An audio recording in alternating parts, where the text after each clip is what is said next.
Hello and welcome everyone to the daily news analysis of 21st of December 2023। तो important article आज के जितने सारे हैं पहले हिंदू न्यूज़पेपर से देख लेते हैं वन बाय वन। तो पहला जो है, Lok Sabha passes bills to replace British era criminal laws, then India's defense budgeting and the point of deterrence, then what causes inflation in India, demand and supply issues, outcomes of the COP28 climate summit, then ministry signs deal for 6 offshore petrol vessels. Then Lok Sabha passes Telegram Bill 2023 to replace 138-year-old Telegraph Act. Then final last जो article है, disinflation may pay for interest rate cut, RBI official।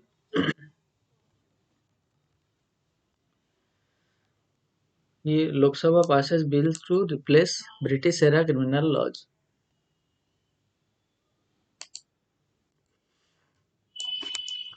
The Lok Sabha on Wednesday passed three amended bills that seeks to repeal and replace criminal laws which date back to colonial times.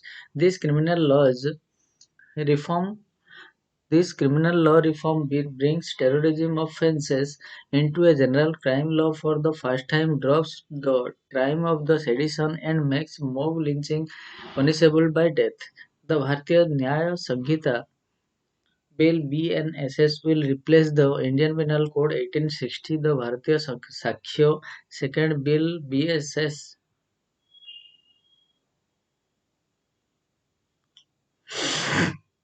will replace the Indian Evidence Act 1872 and Bharatiya Nagarika Suraksha Sanhita Bill (BNSS) will replace the Code of Criminal Procedures and 1898. All three were discussed and passed with a voice vote in absence of the majority of opposition members from India bloc parties, as 97 of them have been suspended during this session. Home Minister Amit Shah said that the three bills stressed justice rather than punishment and have been designed to last for the next century, keeping technological advancement in the mind.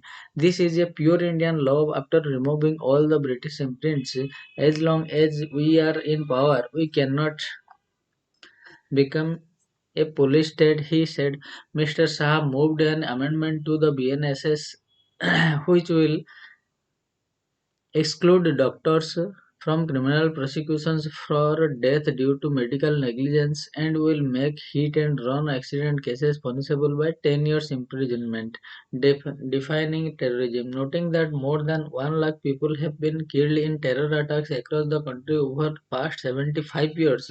Mr. Shah said that the BNSS had for first time defined terrorism and included it as a separate category in the general crime.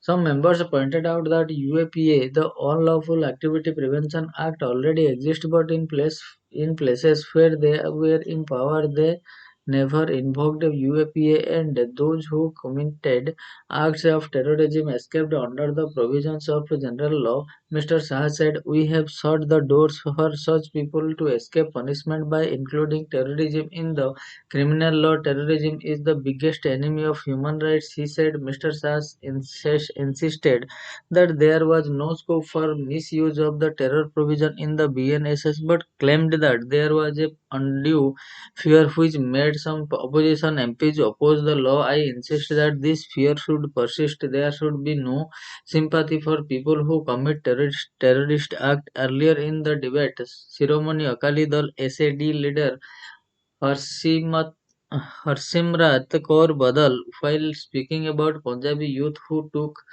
to military militancy swayed by emotions, claimed that the two men who had jumped inside the Lok Sabha chamber on December 13 had also been affected by their emotions on the issues of unemployment, Manipur violence, and farmers' rights. The two men, along with four associates, have been booked under UAPA among other charges. The SAD leader also flagged the absence of a majority of the opposition members, saying that key bills should not be part in such a manner. Then Rajdora versus Desdora. The Home Minister said that that sedition has been repealed in the new law. We have replaced an individual with the country.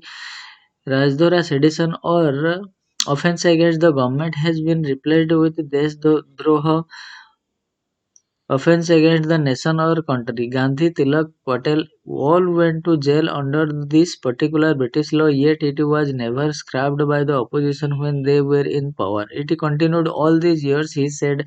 AIMIM MP Asauddin Owaisi is thinking that we have merely changed the names of the citizens. I want to say that this is an independent country. Nobody will be sent to jail for criticizing the government, but you cannot say anything against the country or do anything against the interest of the country. If you harm the flag or the property of the country, you will be sent to jail, Mr. Shah said.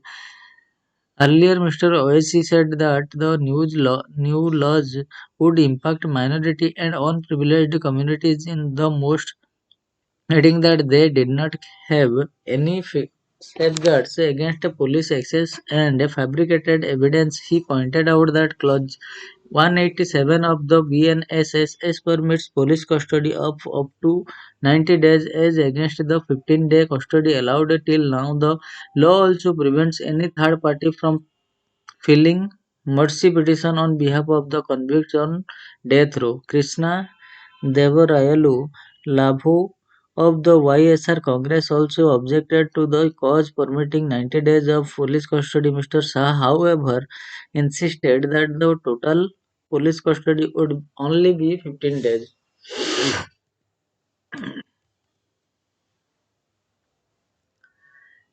The next, India's defense budgeting and the point of deterrence.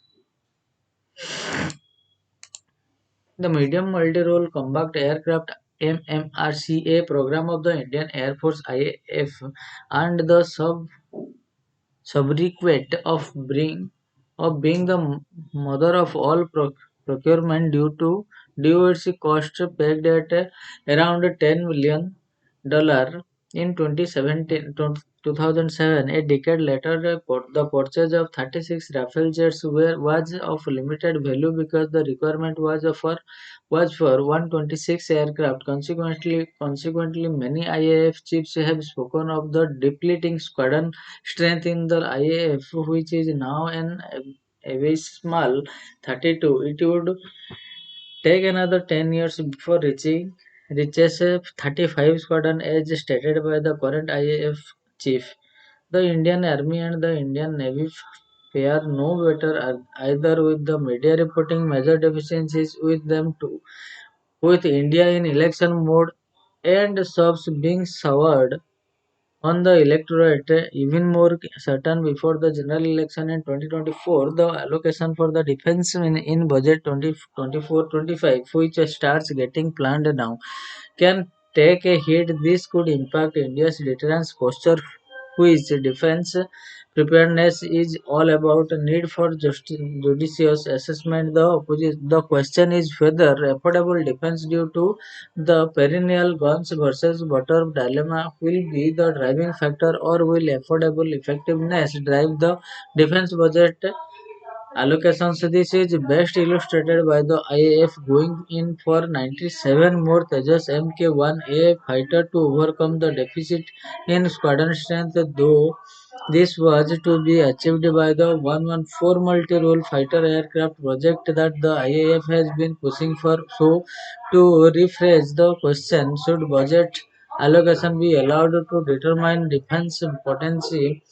Remember General VP Malik's quip during the Kargil conflict: we will fight with what we have, or should the required potential drive allocation for defense? The threat on the northern borders is a live one, and it would be unprofessional to dismiss our western neighbors' present winning stance as indicative of a lessening of risk. India needs to be prepared for both the imperativeness of a judicious assessment of how India plans to prosecute the next war could not be more pressing in these days of electoral one-upmanship. Enough has been written on the inescapable necessity of the assassination in sea power to deter China in the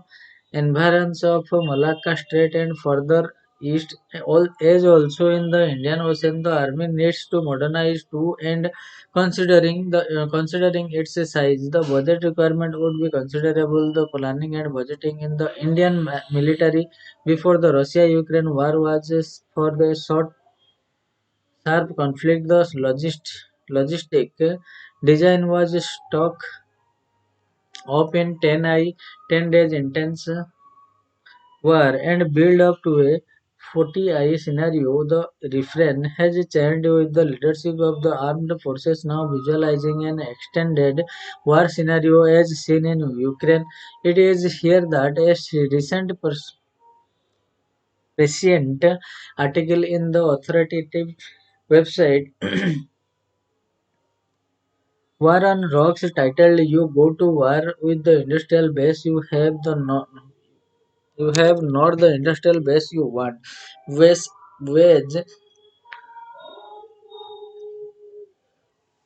in on the debate with its clairvoyant deduction and need to be studied given the publicity around the Atmanirbhar Bharat drive.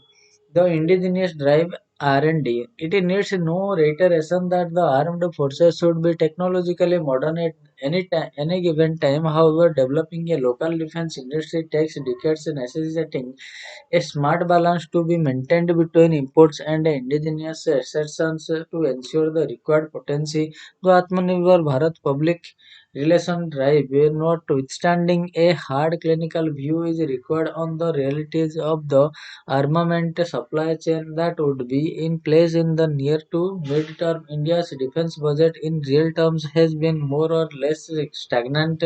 Defense expenditure, revenue and capital as a percentage of central government expenditure has been declining from around 16.4% in 2012 and 13 to 13.3% in 2022-23. The Ministry of Defense had asked for 1,76,346 crore rupees in 2023-24 for capital acquisition, but only 1,62,600 crore rupees was allotted, creating a deficit of 13,746 crore rupees. In the sphere of research and development, the picture is not rosy either. The Global Innovation Index 2022 pegs India's research and development expenditure at just 0.7% of its GDP, which places it 53rd globally. China, incidentally, spent for 421 billion in 2022, which is 2.54% of its GDP. Though the research and development allocation needs a substantial jump, it is good that 25% of allocation was for the private sector. The government's emphasis on indigenization, though the through the Innovations for Defense Excellence IDEX scheme and service-specific projects such as the Baba Meher Singh competitions for unmanned aerial vehicle by the IAF and similar ones in other two services are laudable. Similarly, the restructuring of the Ordnance Factory Board and promulgations of negative lists for importing instills confidence in the private sector for assured contracts.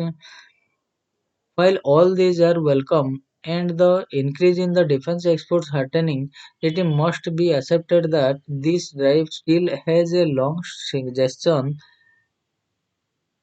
period.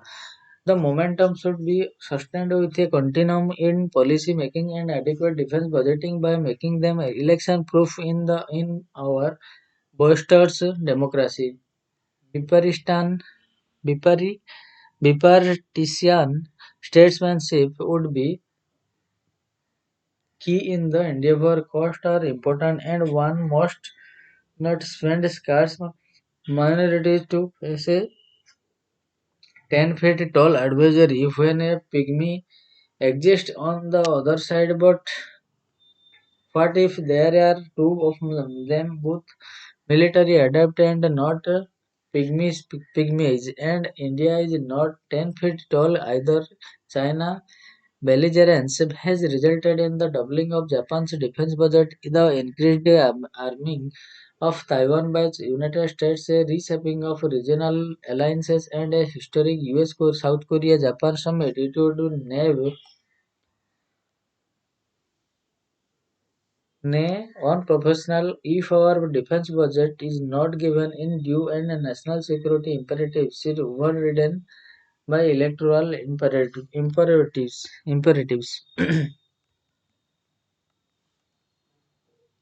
The next one is what causes inflation in India, demand and supply issues. Typically, inflation in India is primarily influenced by the factors related to supply, but there are times when demand factors also play a significant role. According to an article published by the Reserve Bank of India as a part of their December bulletin, during the two waves of COVID-19 supply disruption were the main cause of inflation. However, following the Russia-Ukraine conflict, the driving forces shifted predominantly to the factors related to demand. The article concludes it argues that at the start of the pandemic, lockdowns caused a major decline in production and demand, leading to a steep drop in economic growth. This phase also saw a decrease in commodity prices due to weakened demand. However, as the economy began to reopen with the distribution of vaccines and release of pent-up demand, the demand recovered more rapidly than supply. This imbalance resulted in rising pressure on commodity prices. The onset of the Russia-Ukraine conflict in 2022 further intensified supply chain challenges and added to commodity prices pressures. Using the Center for Monitoring India's Economic Consumer Expenditure data, the article tries to find out whether inflation in India is due to factor on the supply side or demand side. When there is an unforeseen shift in both prices and quantities with a month that aligns in the same direction that approach categories in inflation for that month as being driven by demand. This means that an increase in demand leads to a rise in both prices and quantities, while a decrease in demand results in a reduction in both. Conversely, inflation is considerable to be supply driven if there is an unexpected change in prices and quantities that move in opposite directions. In this case, a decrease in supply is linked with a lower volume but an increase in price and vice versa. Using the above methodology, analysis of data from January 2019 to May 2023 suggests that the categories such as vegetables, oils and fats, milk, eggs, pulses and sugar frequently experience supply side constraints. In contrast, items like non-alcoholic beverage, personal care products and health-related goods are mainly affected by demand side factors as illustrated in chart 1. Chart 1 shows the percentage contribution of demand and supply factors to consumer prices index CPI subgroups level inflation in the given period. In the next step, demand and supply factors at the subgroup level were combined using the CPI weight to assess overall headline inflation. The analysis reveals that inflation was mainly driven by supply factors during October 2019 January 2020 due to excess rainfall causing supply disruption throughout the various stages of the pandemic restrictions and supply chain issues and the beginning of Russia-Ukraine conflict supply shortage and spikes in global commodity prices. On average, supply side factor accounted for about 55% of the CPI headline inflation from January 2019 to May 2023. Chart 2 shows the contribution of demand and supply to CPI inflation excluding housing each month between January 2019 and May 2023. In contrast, the impact of demand side factors on headline inflation decreased during the COVID-19 crisis, dropping to 27.1% in 2020 from 41.5% in 2019. However, the significance of demand side factors in driving inflation saw an intermittent increase post the COVID-19 waves when restrictions eased and after the Russia-Ukraine conflict started. Notably, contributions to the peak in headline inflation in April 2022 over the entire period from January 2019 to May 2023, the contribution of demand drivers to inflation stood at 31%.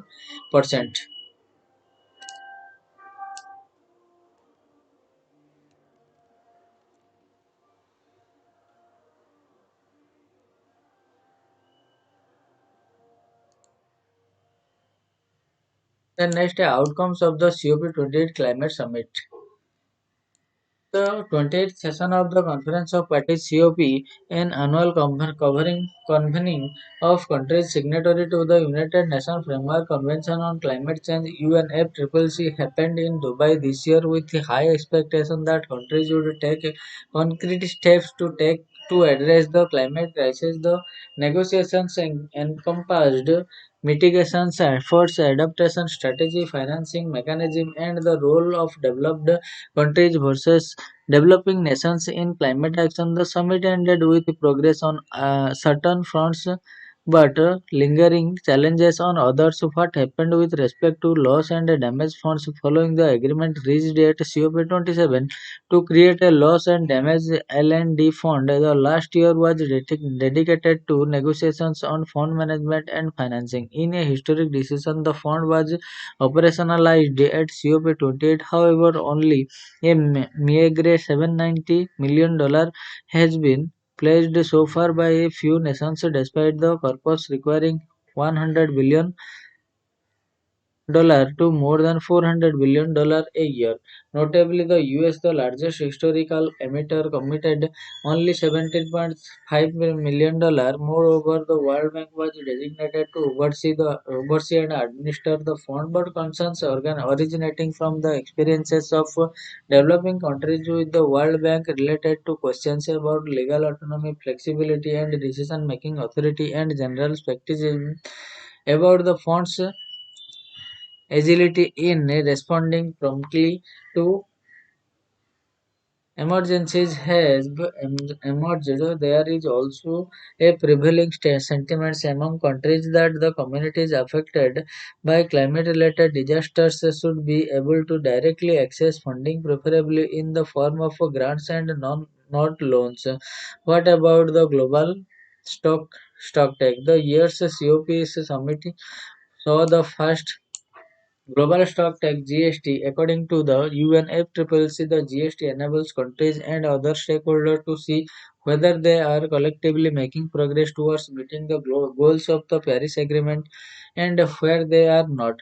The decision of countries at COP28 to transition away from fossil fuel was coupled with the ambitions to triple renewable energy capacity by 2030. More than 20 countries also pledged to triple their nuclear energy capacity. However, the transition from fossil fuel is restricted to energy system alone. They can continue to be used in the plastic transport and agriculture sector. The declaration also refers to transitional fuels such as natural gas for ensuring energy security, but this falls short of true climate justice as it allows industries to continue operating in business as well as usual mode. Further, while the declaration called for accelerated climate mitigation, it alluded to unproven and risky technologies such as carbon capture and storage and storage and carbon removal. The former enables users of fossil fuels to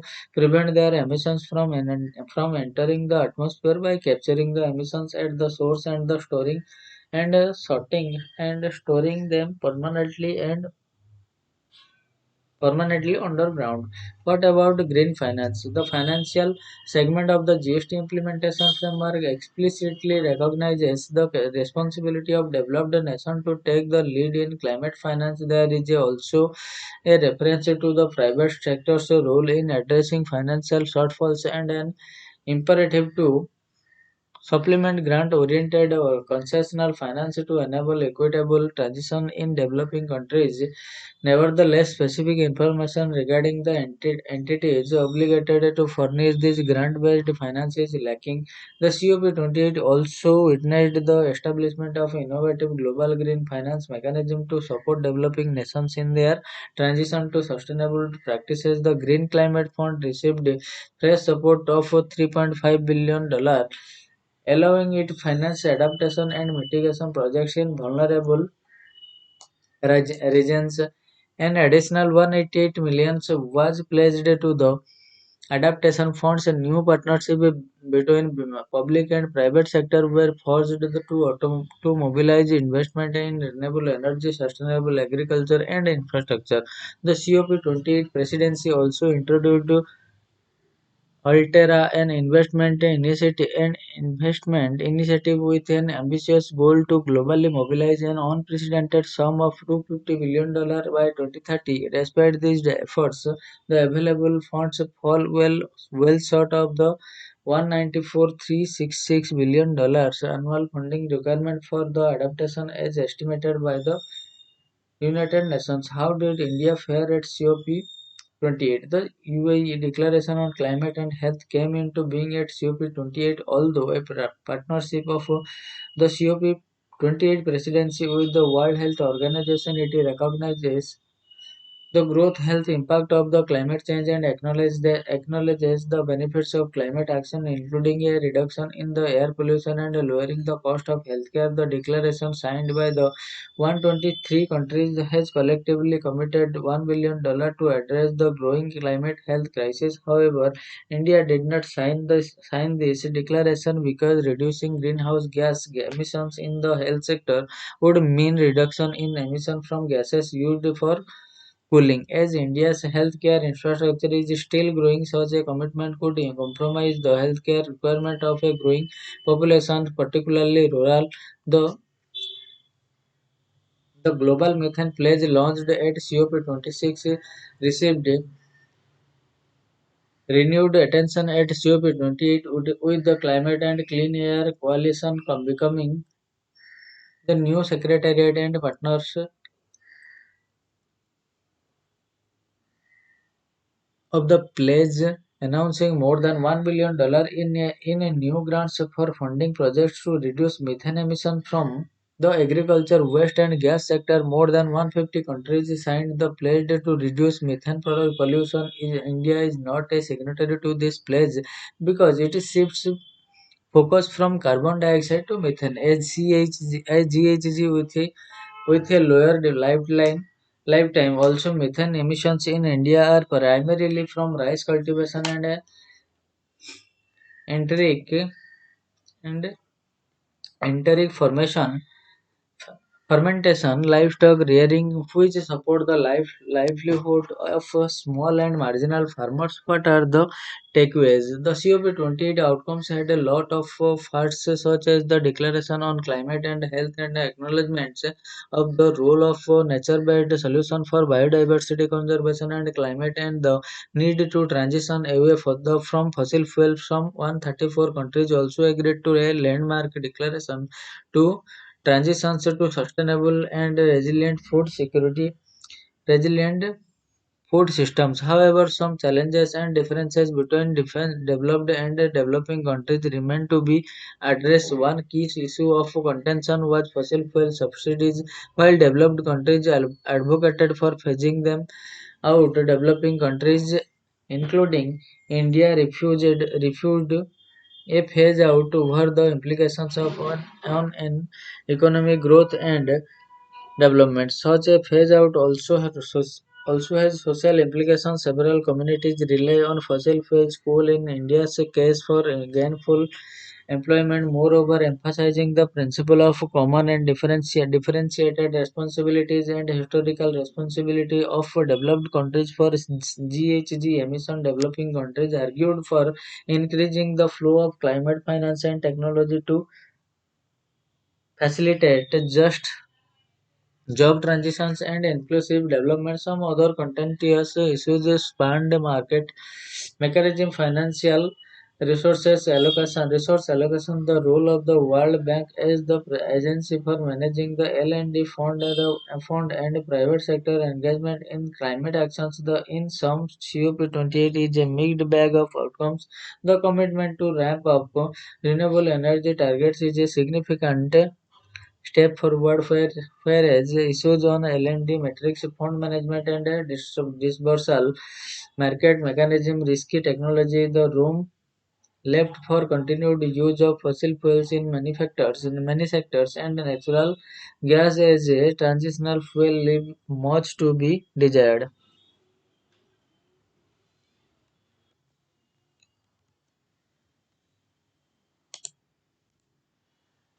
The next दो article है Ministry signs deal for 6 offshore petrol vessels. Then Lok Sabha passes Telecom Bill 2023 to replace 138-year-old Telegraph Act. The Defence Ministry on Wednesday signed a 1614.89 crore rupees contract with Mazagon Dockyard shipbuilder Mumbai for procurement of 6 next-generation offshore patrol vessels for the Coast Guard. Of the 6 vessels being procured for, four would replace the existing aging vessels and other two would augment the Coast Guard fleet. The ministry said in a statement, "This modern and high-tech ship will play a critical role in enhancing surveillance, law enforcement, search and rescue, maritime pollution response and other important capabilities," it said. The Coast Guard said the vessel would be equipped with multi-purpose drones and AI capability. The Lok Sabha on Wednesday passed the Omnibus Telecom Bill 2023, which will replace the existing laws, including the 138-year-old Indian Telegraph Act. The bill seeks to reform and simplify the regulatory and licensing regime for the for telecommunications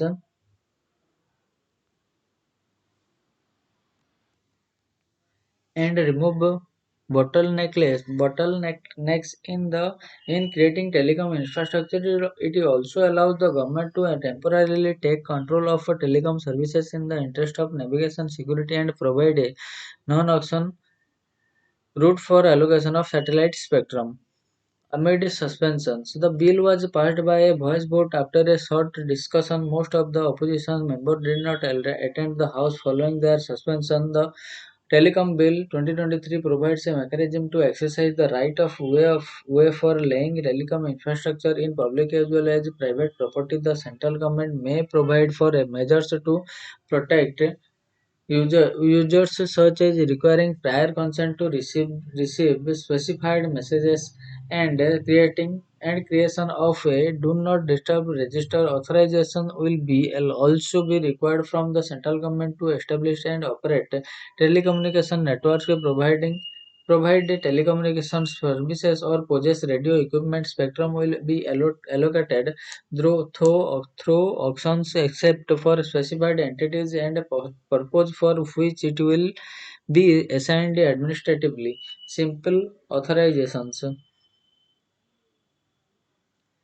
The bill has clearly defined the regions for which administratively spectrum would be allocated. A Union Minister for Communications and Information Technology, Ashwini Vaishnav, said, replying to the debate on the bill before its passage, the bill will usher in the biggest reform in the spectre sector. Now there will be one simple authorization instead of 100 licenses. He said the telecommunication may be intercepted on specified grounds including security of the state, public order, or prevention of offences. Telecom services may be suspended on similar grounds on the occurrence of any public emergency including disaster management or in the interest of public safety. The central government or the state government or any officer socially authorized in this behalf of the central government, if satisfied that it is necessary or expedient so to by notification take temporary possessions of any telecommunication service or telecommunication network from an authorized entity. The bill said the bill was introduced on December 18 in the lower house and would now be presented to the Rajya Sabha for passage. The next article is GST. GST regime brought down prices, says Nirmala as RS returns to taxation bill.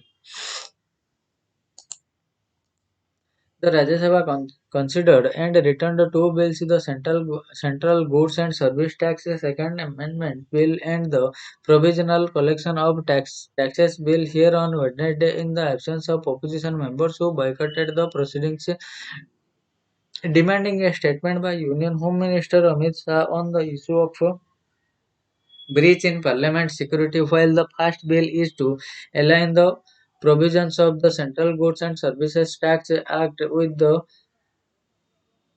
Tribunal Reforms Act to initiate the administrative process for operationalization of the Goods and Services Tax Appellate Tribunal at the earliest. The Provisional Collection of Taxes Bill is repealed in 1931 Act of the same name of and for imposition or increase of duties of custom or excise, with or without change in tariff classifications. Union Finance Minister Nirmala Sitharaman piloted both the bills. The bills were taken up separately and both were returned to the Lok Sabha valid suggestions. Mr. Sitharaman said the amendment to the CGST bills was brought at as suggested by the Chief Justice of the India and it makes the law in turn with other regulators since it was a valid suggestion and pointed out by the Supreme Court. We quickly thought it was important for us to respond and we responded in times. Therefore, we have come up with these two amendments, Mr. Sitaraman said. It also seeks to raise the cap on age for President and members of the GST Appellate Tribunals GSTAT to 70 to 67 respectively. At present, the age limit for President is 67 and for members is 65.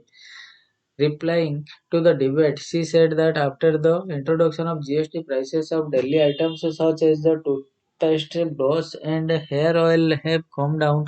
On the issue of bringing petroleum under GST, Mrs. Sitaraman said, I wish the state governments see the point and eventually customers will pay less tax in if the GST is brought in. The overlapping, the doubling of tax will not be there.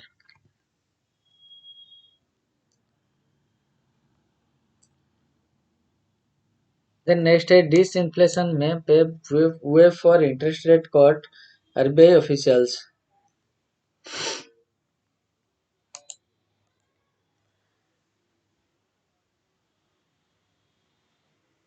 A slowing in the rate of inflation could potentially lead to a reduction in global interest rate going forward. A central bank official wrote in an article in the RBI's December bulletin released on Wednesday. The pace of global growth may slow further in 2024 while disinflation at varying pace is different in different geography may pave the way for interest rate reductions. RBI official led by Deputy Governor Michael D. Patra observed in their article on the state of the economy in India. The board based strengthening of economic activity that was underway would likely be sustained by easing input cost and corporate profitability. They wrote, stating that CPI inflation rose to 5.6% in November as the recurrence of food prices spikes punctured a brief respite in September and October. They said CPI inflation would ease to an average of 4.6% in the first three quarters of 2024-25, and that domestic financial markets had been lifted by the abiding strength of the real economy. The RBI said the views expressed in the bulletin articles do not represent its view. Global headwinds. Despite significant global headwinds, the Indian economy remained the fastest growing major economy in 2023.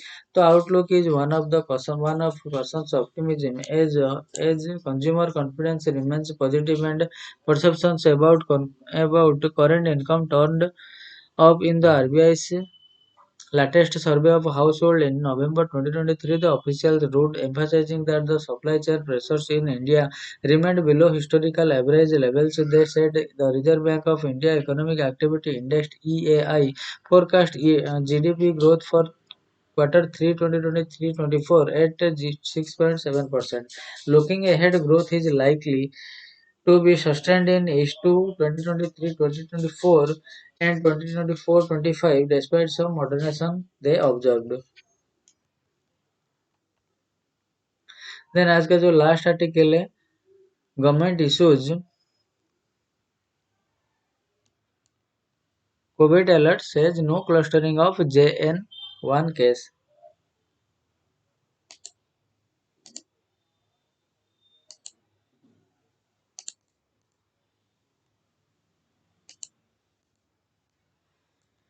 Noting that the daily COVID-19 positive rate in some states such as Kerala, Maharashtra, Jharkhand and Karnataka has risen, the Union Health Ministry on Wednesday issued an alert and said that no clustering of cases of the new JN1 variant of SARS-CoV-2 had been reported. The variant is currently under intense scientific scrutiny but not a cause of immediate concerns. All JN1 cases were found to be mild and all of them patients have recovered without any complications, the ministry said. Steep rise in fortnight. Niti Aayog member Health VK Paul said India had detected 21 cases of the JN1 subvariant till now, and about 92% of those infected were opting for home-based treatment. 19 cases of COVID-19 subvariant JN1 have been traced in Goa and one is in Kerala and Maharashtra. Over the past 2 weeks, 16 deaths related to COVID-19 were recorded, with many of the deceased having serious co- comorbidities, Dr. Paul said. In the past 2 weeks, active COVID-19 cases in India, though fewer than the global counts, have seen a steep rise from 115 on December 6 to 614 on Wednesday. Ministry data notes that 92.8% of the cases were home isolated, indicating mild illness. No increase in hospital isolation rates has been witnessed due to COVID-19. These cases that are hospitalized are due to other medical conditions. COVID-19 is an incidental findings, Union Health Minister Mansukh Mandavia said following a virtual high-level COVID-19 review meetings with state health minister. The Union Health Ministry also alert comes after the World Health Organization classified JN1 as a separate variant of interest from the parent lineage BA2.86 in view of its rapidly increasing spread. It was previously classified as a volume VOI that was part of the BA2.86 sublineage. Based on the available evidence, the additional global public health risk posed by JN1 is currently evaluated as low. Despite this, with the onset of winter in the northern hemisphere, JN1 could increase the burden of respiratory infections in many countries. In the WHO said. The agency said current vacancies continue to protect against severe disease and death from JN1 and other circulating variants of SARS-CoV-2, the virus that causes COVID-19. The Health Ministry on Wednesday directed strengthening of the surveillance system for whole genome sequencing of positive cases samples to track the variants through the Indian SARS-CoV-2 Genomic Consortium INSACOG network and ensure timely detection of newer variants circulating in the country. This would facilitate the undertaking of appropriate public health measures in a timely manner, Dr. Mandavya said. Ramp up testing. The states have been requested to ramp up testing and refer large number of samples of COVID-19 positive cases and pneumonia-like illness to the INSA-CoG genome sequencing laboratories daily for sequencing and to track new variants if any. India has recorded 614 new coronavirus infections, the highest since May 21 according to the Health Ministry data updated on Wednesday. So friends, this is all for today and we'll meet from tomorrow onwards with new news articles from the Hindu newspaper which are relevant from UPSC perspective. So till then keep studying and thanks a lot.